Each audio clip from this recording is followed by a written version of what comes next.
Des centaines d'Africains dont les hommes d'affaires vivant dans le sud de la Chine à Guangzhou ont été expulsés de leurs hôtels et appartements au moment où des autorités locales lancent une campagne de test du coronavirus. Les personnes expulsées déclarent qu'elles sont discriminées. Ils nous accusent d'avoir le virus, déclare Victor Tobena, un étudiant nigérian à Guangzhou. Nous avons payé le loyer et juste après l'avoir récupéré, ils nous expulsent des maisons. Depuis la nuit dernière, nous dormons dans la rue, ajoute-t-il. Les amis, bonjour. J'espère que vous allez bien.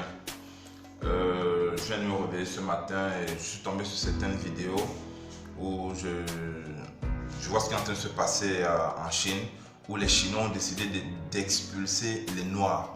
Ils ont décidé d'expulser les Noirs, soit disant que ce sont les Noirs qui donnent le virus, le coronavirus qui distribue le virus.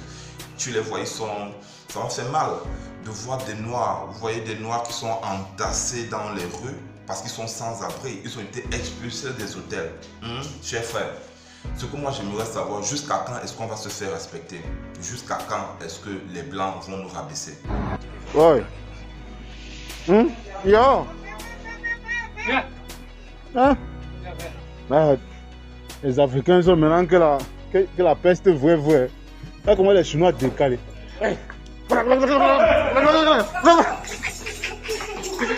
Jusqu'à quand est-ce qu'on va accepter se faire humilier?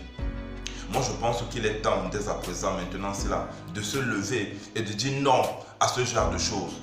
Je pense qu'il est temps. J'ai vu le Kenya a décidé de rapatrier tous les Chinois qui sont rentrés dans leur pays.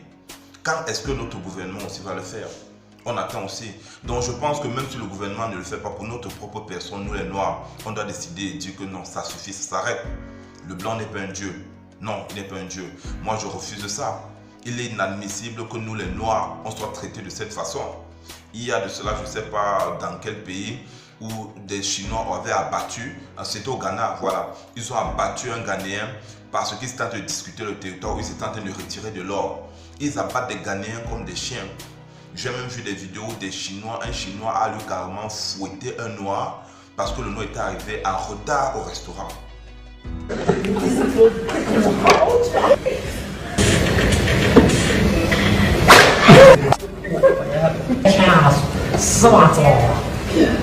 Regardez à quel niveau, jusqu'à quel niveau on est rabaissé.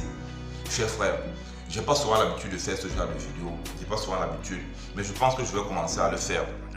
Je pense qu'il est temps qu'on se dise les choses, les vérités en face. Voilà. Donc ça, c'est la première vidéo que je fais. Et je vous dis, chers frères et sœurs, vraiment, lèvons-nous parce que l'heure est grave. Les Noirs aujourd'hui sont maltraités, nous sommes rabaissés. En Chine, là-bas, ce n'est pas les Noirs africains qu'ils retirent des hôtels. Ce n'est pas comment ça s'appelle? Ce n'est pas les Noirs africains, ce n'est pas les Indiens qu'ils retirent. Tous ces autres gens des autres pays, ils sont tranquilles, ils n'ont pas de soucis. Mais quand ça arrive, quand ce sont les Noirs africains qu'ils retirent, non, jusqu'à quand? Jusqu'à quand? Il est temps que l'Afrique se lève, il est temps que l'Afrique se réveille. Je ne demande à personne d'aller tuer un Chinois ou d'aller maltraiter un Libanais ou un Indien. Je demande à ce que nous apprenions à nous faire respecter, à traiter les autres avec réciprocité, avec égalité, avec cohérence d'esprit, sans émotion, sans sentiment. Personne n'est plus important que personne. Nous sommes tous égaux. Mais pour faire respecter cette loi, il faut commencer à se comporter en égaux.